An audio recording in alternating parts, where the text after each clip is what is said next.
अर्श, हम लोगों ने अक्सर बात करी, इनफैक्ट मैंने आपको बताया कि मैं सदगुरु जी को काफी फॉलो करता हूँ, उनको सुनता हूँ काफी। और सदगुरु जी का एक एक्सपीरियंस है जो उनको जानने वाला हर कोई जानता है। उनका एक्सपीरियंस जो उनको चामुंडी हिल में हुआ था। Chamundi hills, okay. Chamundi hills एक मैसूर के पास के एक हिल्स है, और वहां पे सदगुरु अक्सर जाया करते थे बाइक राइड पे। और एक दिन कुछ ऐसा हुआ कि ये गए वहां पे और एक पत्थर पे अक्सर जाके बैठा करते थे जी। उस पत्थर पे ये बैठे, और बैठने के बाद ये बोलते हैं कि पहली बार उन्हें जिंदगी में ऐसा लगने लगा कि आई एम एवरीवेयर। मतलब उन्हें अंदर से ऐसा महसूस हुआ कि वो मेल्ट डाउन हो गए, वो पिघल गए हैं जी, और वो सब कुछ हैं। अब इसको शब्दों में बयान कर पाना बड़ा मुश्किल है। मैं भी वही कह रहा हूँ जो उन्होंने कहा है, बस उसको अपने एंगल से देखने की मैं कोशिश कर रहा हूँ। In a way what he wanted to say was कि वो इस दुनिया से एक हो गए थे, कॉन्शियसनेस से एक हो गए थे। और ये एक्सपीरियंस उनका कुछ 4-5 मिनट का रहा होगा, लेकिन जब वो रियलिटी में वापस आए तो उनको एटलीस्ट 4.5-5 घंटे हो चुके थे। ओके। उसके बाद नीचे, उसके बाद इन्हें पहली बार लगा शायद उनका दिमाग खराब हो गया है कुछ, या नशा का कुछ हो गया है। बट फिर इवेंचुअली इन्हें पता चला कि होता क्या है। ओके। तो ये एक्सपीरियंस जो है ना सिर्फ मेरे लिए, काफी लोग जो उनको फॉलो करते हैं या इनलाइटनमेंट के बारे में जानना चाहते हैं, उनके लिए बड़ा यूनिक है। हम सबके अंदर, मुझे ऐसा लगता है, जितने भी लोग स्पिरिचुअलिटी के बारे में कुछ भी समझते हैं, वो मोक्ष के अपने एक एक्सपीरियंस की रूपरेखा बना के बैठे हैं। हाँ, मुझे अपनी अपनी अलग अलग, सबकी अपनी है। उनको लगता है इनलाइटनमेंट आएगा तो ऐसा होगा, फियर खत्म हो जाएगा, कोई कहता है भूख खत्म हो जाएगी। जमाने भर के जो है अनुमान है। एग्जैक्टली। तो खैर ये तो बहुत गहरा एक टॉपिक हो गया बात करने के लिए। लेकिन अर्श, अगर मैं आपसे पूछूं कि ये जो साधक होते हैं जी, जब ये साधना के चरम पे पहुंचते हैं तो उन्हें कैसे इस बात का एहसास होता है कि अब जो हो रहा है वो मेटाफिजिकल है, सुपरनैचुरल है? देखिए, साधकों के एक्सपीरियंसेस के बारे में हजारों वीडियो मिल जाएंगे आपको यूट्यूब पे, और हजारों कहानियां मिल जाएंगी। लेकिन मेरा ये मानना है कि कोई भी साधक, अगर वो साधक होगा और अपनी किसी भी तरह की एंटिटी को साधने की कोशिश कर रहा होगा या कुछ ऐसा, तो वो कभी भी पूरे एक्सपीरियंसेस को बयान नहीं करेगा। कोई खास वजह? पहली बात तो स्पिरिट की तरफ से ये रेस्ट्रिक्शन होता है कि तुम मेरे बारे में किसी को नहीं बताओगे पूरा। जी, शायद अपने कर्ण पिशाचनी वाले एपिसोड में चीज बताई थी। और इसके बाद देखिए, कर्ण पिशाचनी के अंदर मैंने साधना के अनुभव भी बताए थे थोड़े बहुत कि क्या होते हैं। जी। आज मैं आपको एक और ऐसी ही थोड़ी खतरनाक साधना है जिसे हम प्रेत साधना कहते हैं, हम उससे शुरुआत करेंगे। ओके। और प्रेत साधना के अनुभव ये बहुत सिंपल, और कह सकते हैं कि आपका गुरु हो, कोई तांत्रिक हो, उसने आपको बता दिया हो, तो ये बहुत ऐसी साधना है कि आप साक्षात्कार कर सकते हैं, आप देख सकते हैं। मतलब कोई भी इंसान देख सकता है, लेकिन आई डोंट रिकमेंड कि कोई ये करे, पहला। और दूसरा, इतनी आसानी से सही गुरु मिलना पॉसिबल नहीं है, तो आप जो करोगे वो सही है या नहीं ये भी कुछ कहा नहीं जा सकता। मैं जानता हूं एक इंसान को जो प्रेत साधना करके बैठा है, अभी उसके साथ कुछ गलत नहीं हो रहा है, सब ठीक है, कोई दिक्कत नहीं है। देखिए, आपने बहुत बार सुना होगा कि इसने ये साधना किया है और उसके साथ ये गलत हो गया है, राइट? या तो वो पागल हो गया है या मर गया है। हम लोगों ने भी इसके बारे में बातचीत करी है। मैंने जितनी भी आपको कहानियां बताई उसमें यही बताया। लेकिन आज मैं कुछ ऐसे सफल साधकों के बारे में आपको बताना चाहता हूँ जिन्होंने साधनाएं करी हैं, उसके अनुभव शेयर करें, और अनुभव शेयर करने के साथ साथ उनको कुछ हुआ भी नहीं। राहुल, पहली बात तो मैं आपसे पूछना चाहूंगा कि अगर लेट सपोज आप कोई साधना करते हैं तो आप अपने मन में क्या लेकर चलते हैं? अपने मन में क्या लेके चलते हैं मतलब? लेट सपोज आपको कोई भूत या प्रेत की साधना करनी होगी तो आपके दिल में क्या होगा कि वो कैसा दिखेगा, क्या होगा? एक मन में कुछ सवाल चलते हैं। कोई भी इंसान होगा, अगर वो उसको बोला जाए कि यहाँ तुम्हें भूत दिखने वाला है जी, तो क्या सवालात आते हैं? सबसे पहले मैं आपसे पूछना चाहूंगा। सवाल, एक बनी बनाई सी स्टीरियोटाइपिकल इमेज है आपके जहन में। या तो कोई औरत होगी जो सफेद साड़ी में होगी, लंबे बिखरे बाल होंगे, दिखने में इतनी खराब नहीं होगी, लेकिन वो उसका इमोशन एकदम डेड होगा जी। अगर या तो कोई मर्द होगा तो एकदम भयानक सा होगा, आई गेस काला होगा। ये इस तरह के अलग अलग सवाल आते हैं जो है दिमाग में बने हुए हैं। तो ये साधक बेसिकली, जब मैंने इनसे बात करी तो मैंने ये नहीं पूछा कि साधना के अंदर क्या हुआ था, मैंने पूछा मुझे शुरुआत से बताइए।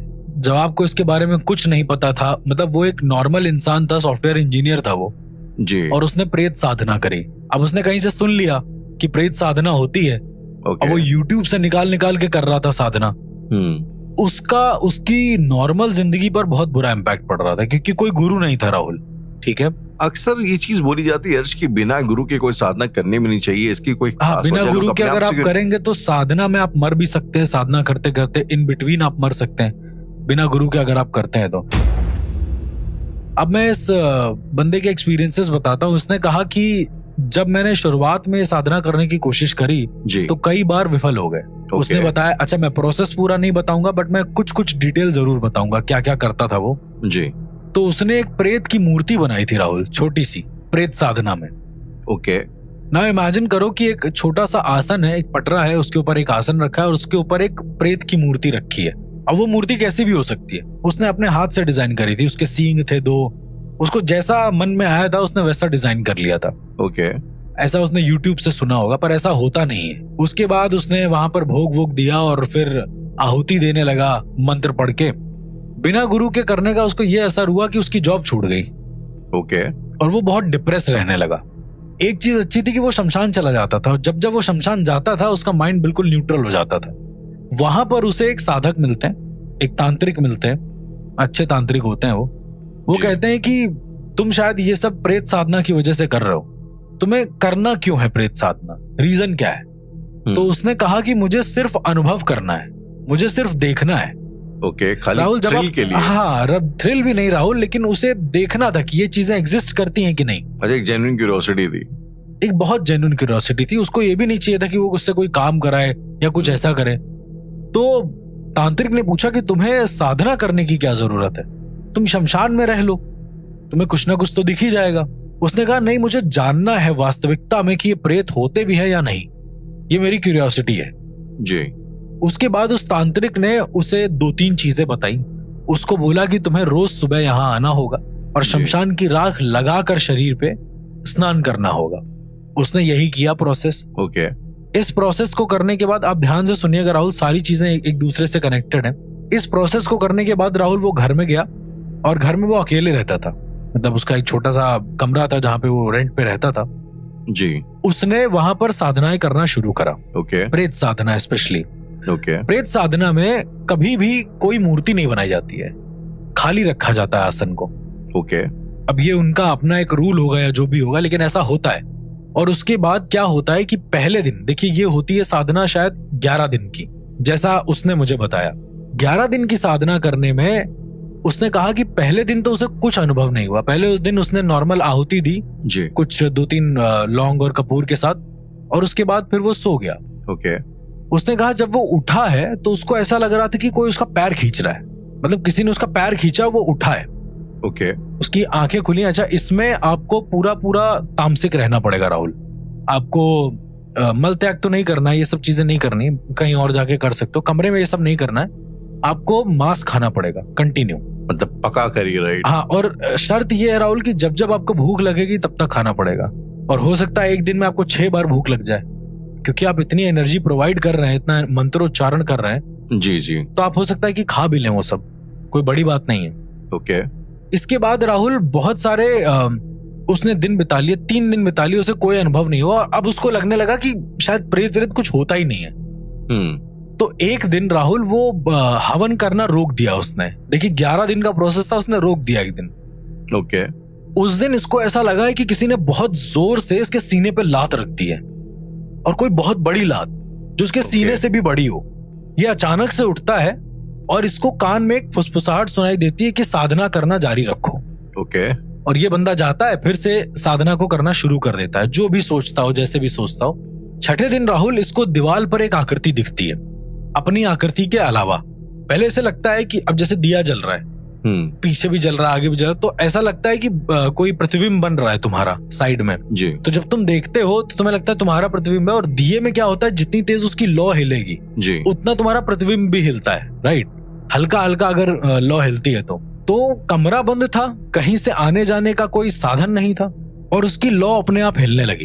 वो देखता क्या है कि उसका जो प्रतिबिंब है वो धीरे धीरे हिल रहा है, और प्रतिबिंब हिलते हिलते वो जो प्रतिबिंब है वो खड़ा हो जाता है अचानक से। अब इसको ये लग रहा है कि ये खड़ा हो गया, लेकिन ये बैठा हुआ है चुपचाप से। ये शीशे में प्रतिबिंब की बात हो रही है या फिर परछाई की बात हो रही है? परछाई में बात हो रही है, छाया की बात हो रही है, छाया की बात हो रही है। इसने देखा कि इसकी जो छाया है वो खड़ी हो गई है, और खड़े होकर अजीब अजीब तरह के हाथ से आकृति बना रही है। कभी सारे हाथ को मिला के खड़ी हो जा रही है, कभी उंगलियों से कुछ कर रही है, अलग अलग मुद्राएं बना रही है वो। और मुद्राएं बनाने के बाद राहुल वो छाया इसकी तरफ आती जा रही है और छाया छोटी होती जा रही है। कभी भी आपने लाइट का कॉन्सेप्ट देखा होगा, जी जी, तो जब आप लाइट के पास आते हैं तो आपकी छाया बड़ी होती बड़ी है, थी, जब दूर जाती है छोटी होती है। लेकिन ये पास आ रहा था और छोटी हो रही थी। आते आते अचानक से क्या हुआ, इसके जो सामने पटरा रखा था, मैंने आपको बताया था कि एक आसन रखा था, वो आसन जल गया अचानक से, उसमें आग लग गई। ओके, इसने उसको बुझाया जैसे तैसे करके और उसने माफी मांगी, फिर इसने आहुति देना शुरू किया। इसे लगा कि ये इसके मन का वहम है या कुछ गिर गया होगा, अगरबत्ती गिर गई होगी उस पे या फिर कुछ भी ऐसा। अब राहुल, इसके बाद जो हुआ वो बहुत ज्यादा खतरनाक था। इसने क्या देखा कि आपने राहुल दानवों के चेहरे देखे हैं, राइट? कैसे एकदम सड़े गले होते हैं और आंखें बाहर होती हैं थोड़ी ज्यादा। आई मीन देखें, आज जो फिल्मों में दिखाए गए वही देखें, फिल्मों में दिखाए गए हैं, वही वाले की बात कर रहा हूँ। अब हो सकता है कि इसके दिमाग में वो इमेज हो तो उसको दिख रहा हो। इसने क्या देखा कि जहां ये बैठा है उसके ठीक ऊपर जी उसे कुछ महसूस हो रहा है कि कुछ आ रहा है। ये 8वें दिन की बात है, 11 दिन की साधना थी। ओके, पर ऊपर देखने पर उसे कुछ महसूस नहीं, और अचानक से उसे क्या लगा कि जहां वो बैठा है उसके थाइस पर, क्योंकि हम लोग पालथी मार के जब बैठते हैं तो थाइस जमीन पे होती है जी, तो उसके थाइस पर कोई अपना मुंह फेर रहा है, मतलब जमीन के अंदर कोई है। उसको ऐसा लगा जमीन के अंदर से मुंह फेर रहा है उसके एग्जैक्टली उसको ऐसा लग रहा है जमीन के अंदर से कुछ है, जैसे मान लीजिए चद्दर होती है वो, हाँ जी, है ना, वो उसको ऐसा लगने लगा कि जमीन के अंदर कोई। जैसे ही वो हटा है, वो नीचे क्या देखता है कि वो जो जमीन है वो एकदम ठंडी पड़ी है। इसके बाद वो साधना करते करते क्या महसूस करता है कि एक ऐसा इंसान जिसके सर पर एक सींग है एक साइड में, ओके, और उसका जो चेहरा है पूरी तरीके से नीला है, मतलब नीला और काला मिक्स कर दो वैसा उसे विजिबल हो रहा था कि वो नीला है। और हल्का हल्का उसका चेहरा, जो आकृतियां होती हैं हमारे, अगर आप चेहरा देखेंगे तो जो भौं होती है, जो नाक होती है, जहां जहां उभरे होते हैं ना, वहां वहां वो नीला चमक रहा था, बाकी पूरा चेहरा काला था। आप इमेजिन करिए ऐसे। ओके, और वो क्या देखता है कि सामने जहां पे आसन था, क्योंकि अब वो काला पड़ गया था, तो आसन के सामने ही दीवार पर एक आकृति ऐसी उभर आती है।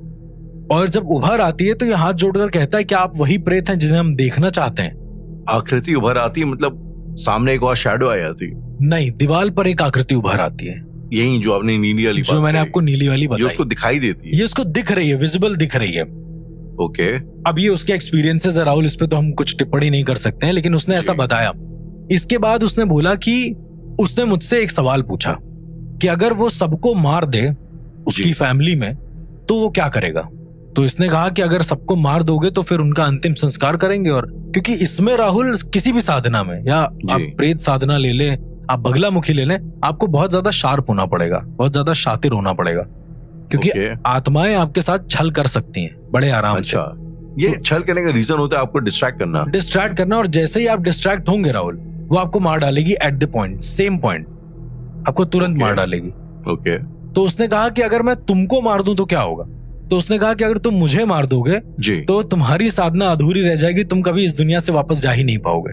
अब चूंकि ये साधक बन चुका था, अब होता है राहुल, कुछ लोग ऐसे होते हैं जो पूरी जिंदगी साधक नहीं होते, लेकिन अगर एक साधना भी कर ले वो, तो उनके अंदर ऐसी चीज आ जाती है कि वो अपने आप हाजिर जवाब हो जाते हैं, वो बोलने लगते हैं। अब चूंकि 8 दिन से वो प्रेत की साधना कर रहा था, तो प्रेत ने ये पूछा कि तुम्हें क्या चाहिए मुझसे। उसने बोला मुझे अपना असली रूप दिखा दो, बस केवल मुझे वही देखना है। ओके, फिर वो बोलता है कि उसे ऐसा लगने लगा कि उसके हाथ पर कुछ लिख रहा है, मतलब कोई लिख रहा है पर्सन। वो अपने हाथ पे लिख रहा है? नहीं, वो नहीं लिख रहा है, उसने अपने हाथ की ओर देखा, तो जब कोई लिखता है तो एक हल्की सी गुदगुदी होती है हाथ पे, राइट? तो कुछ तो कोई लिख रहा है। उसको ऐसा लगा कि उसने आंख बंद के जब ये चीज महसूस करी कि क्या लिखा है जी, तो उसमें ये लिख रहा था कि मैं नहीं आ पाऊंगा। उसने ऐसा मुझे बताया। ओके, अब मैंने उसको पूछा कि क्या ये प्रेत लिख रहा था तुम्हारे हाथ पे? जी। उसने कहा कि कुछ भी हो सकता है, मेरी कॉन्शियसनेस भी लिख सकती है कि मत बुलाना। उसके बाद इसने 11 दिन की पूरी साधना करी जी। फिर ये एक दिन सो रहा था तो इसको ऐसा लगा इसके बगल में वही नीला वाला जो प्रेत है वो सो रहा है। ओके। और उस प्रेत ने लेटे लेटे, जैसे हम करवट बदलते हैं, तो उसने जैसे ही आंख खोली वो सामने ही था। अच्छा, द मोमेंट आप ऐसे अचानक से पलटते हैं, कोई आपके सामने हो, आप डर जाएंगे, जाहिर सी बात है। वो भी हल्का सा डरा, लेकिन अगर आप ज्यादा डरते तो वहीं पे वो मार देता गला दबा के तुम्हारा। तो ये डरा नहीं ज्यादा, इसको इंस्ट्रक्शंस पहले से ही पता थे, उस तांत्रिक ने बता रखा। लेकिन ऐसा बहुत ज्यादा घबराते हैं तो प्रेत आपको मार डालता है। बिल्कुल। साधना के दौरान की बात मैं आपको बता रहा हूँ। अच्छा, ओके। तो जैसे ही वो हल्का सा डरा उस प्रेत ने उसका गला पकड़ लिया, उसे ऐसा लगा। ओके। और प्रेत ने बोला तुम क्या चाहते हो, मैं रहूं यहाँ पर या ना रहूं? तो इसने कहा बस मुझे आपको देखना था, अब मैंने देख लिया, आप जा सकते हैं। और अगले दिन से राहुल वो ठीक हो गया, उसकी चीजें भी सही होने लगी, उसको जॉब भी मिल गई। ओके। मैं ये नहीं कह रहा हूँ कि साधना करने की वजह से उसको जॉब मिली है। मेरा ये कहने का मतलब है कि जब भी हम किसी सुपरनैचुरल एंटिटी या किसी सुपरनैचुरल जगत की चीजों को छूते हैं तो वो एक हमें वरदान और एक अभिशाप दे के जाती ही जाती है 100%।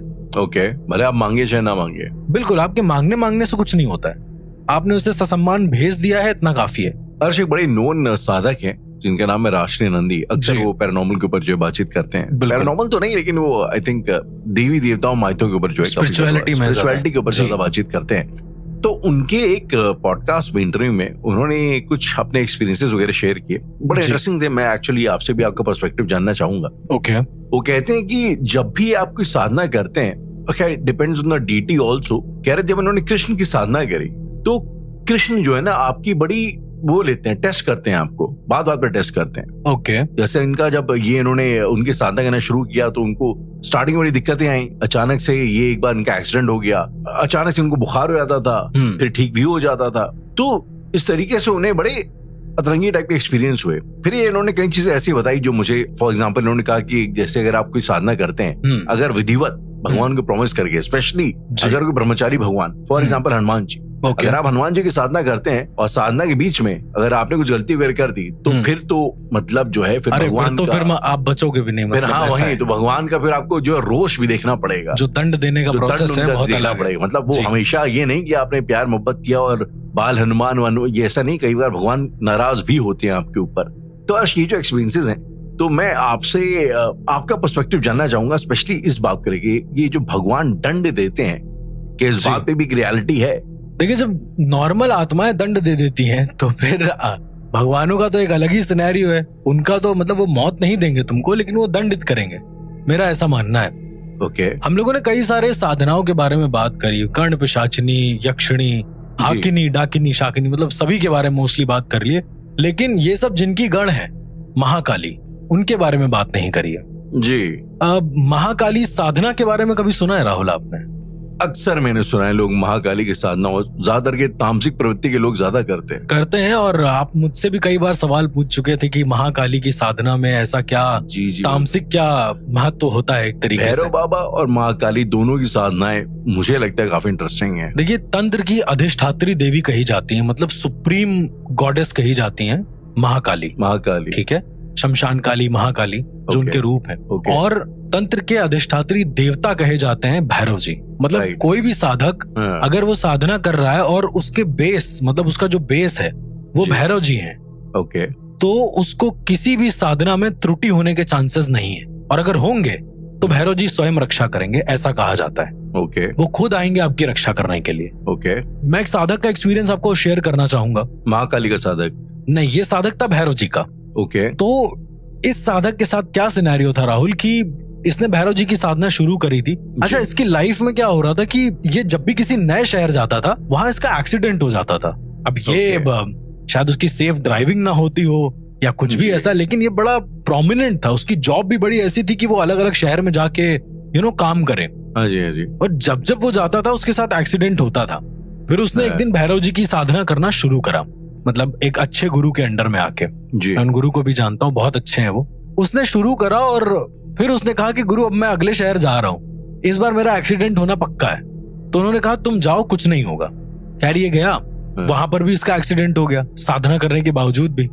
तो उसने ये बात पहले से पता थी कि उसका एक्सीडेंट होना पक्का है, क्योंकि हर शहर में होता था उसका। ये बड़ा अजीब सा अब उसका लॉजिक बन गया होगा, क्योंकि बार बार होता है, इस वजह से। ये पैदल भी जाता था, कोई गाड़ी आके पीछे से ऐसे मार के चली आती थी, मान के चलो ऐसा। या किसी गड्ढे में गिर जाता था, उसके पैर में लग जाती थी। तो अब हुआ ये कि इसने गुरु के पास ही वापस आया और उसने पूछा कि गुरु मुझे ना बार बार अभी भी साधना करने के बाद भी मुझे ऐसा लग रहा है कि मेरा एक्सीडेंट रुकेगा नहीं और मेरी कोई रक्षा नहीं कर पाएगा। तो गुरु ने तुरंत उसको चुप रहने का सिंबल दिया और बोला कि पहली बात, तुम जिसकी साधना कर रहे हो उस पर भरोसा करना सीखो। अगर तुमको भरोसा नहीं है, किसी भी साधना की बात हो रही है राहुल, यहाँ किसी भगवान की बात नहीं है, यहाँ हर एक एंटिटी की बात कर रहा हूँ। अगर तुम उसकी साधना कर रहे हो तो उस एंटिटी पर भरोसा करना सीखो, उस ऊर्जा पे भरोसा करना सीखो। तो उसने फिर भैरव जी पे जब भरोसा रखा है, जी, दूसरी बार ये कार से था और ये यमुना एक्सप्रेसवे की बात है। ओके, मतलब वहां पर तो अगर एक्सीडेंट हुआ तो तुम गए, सिनेरियो ये है, बचोगे भी नहीं। काफी चौड़ा है एक तो यमुना एक्सप्रेसवे, गाड़ी बहुत स्पीड में निकलती है वहां पे। इसकी गाड़ी जरा सी लड़खड़ाई है, मतलब जी। अगर और ज्यादा उधर होती तो एक ट्रक से ये लड़ जाता और ये मर जाता स्पीड में। जब लड़खड़ाई इसकी गाड़ी तो उसके मुंह से निकला है भैरवनाथ ऐसा करके।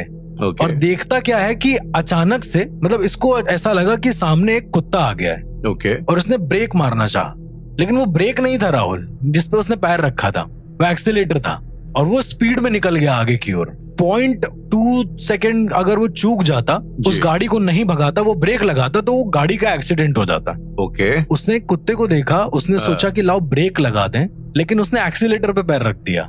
अब अच्छा। इतना भी अनाड़ी नहीं था कि उसको पता ना हो कि ब्रेक कहाँ है, एक्सीलेटर कहाँ है। जी जी जी, और जब गाड़ी आगे निकल गई, उसने आगे जाके क्रॉस करके जब रोकी परी चौक के आसपास, तब वो देखता है कि उसकी गाड़ी में कुछ महक आ रही है, अजीब सी महक है, मतलब थोड़ी गंदी सी महक है। वो गाड़ी के बाहर निकल के देखता है तो टायर में मतलब कुछ गंदगी लगी हुई थी ऐसे ही। और जब उसने इधर उधर देखा कि क्या हुआ, तो उसने देखा बहुत पीछे मतलब एक कार आ रही है। उसने उससे पूछा कि वहां पे क्या हुआ, कोई कुत्ता था, वो मर गया क्या? उसने बोला वहां कोई कुत्ता नहीं था, एक बड़ा सा इंडियन ऑयल का वो है टैंकर है, वो उसका एक्सीडेंट हुआ है एक कार से, आपकी कार बच गई।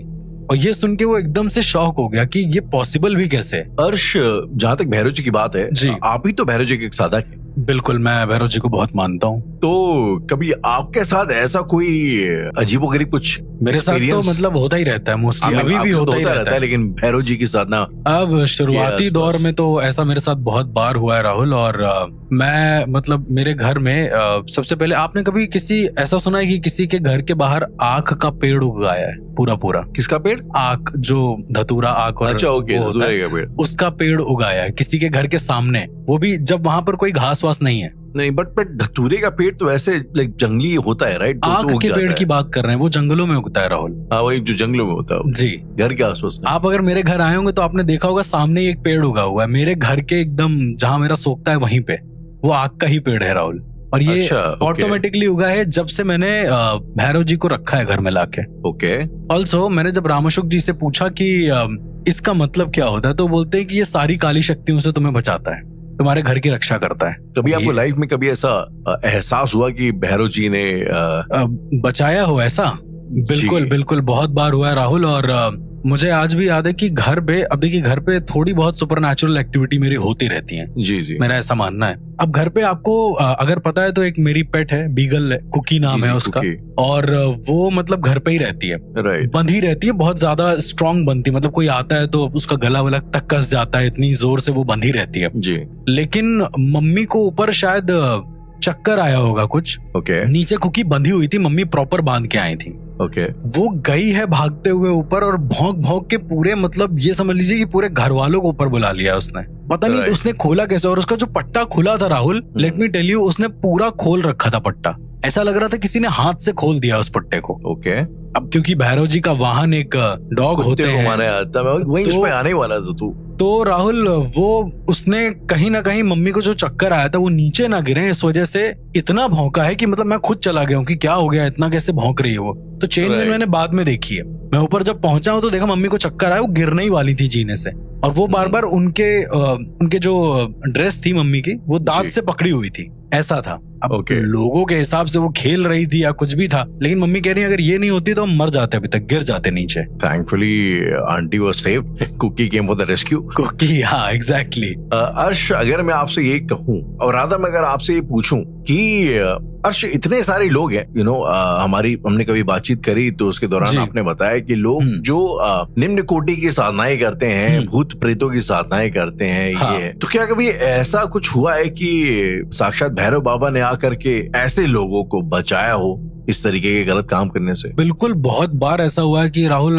भैरव बाबा ने बचाया। कोई इंसान ऐसे गलत साधना कर रहा था, किसी पर भैरव जी का आशीर्वाद बचपन से होता है राहुल, ये भी एक हो सकता है उनके दादा परदादा किसी ने करी हो। भैरव जी के साथ सिनेरियो ये है कि वो तुम्हारी भूतों प्रेतों से रक्षा आजीवन करते हैं, अनंत काल तक करते हैं। अगर एक बार तुमने उनको साध लिया तो तुम्हारी पीढ़ियों की रक्षा करेंगे वो। फिर वो ये समझ लो कुल देवता से बढ़ के काम करते हैं, ऐसा होता है। तो शायद ऐसे ही कुछ हुआ। एक बार एक लड़का था, उसने किसी यक्ष को साधा होगा, और यक्ष को साधने का मतलब उसने मौत को दावत दी है बिना गुरु के साधा है उसने, पहली बात जी।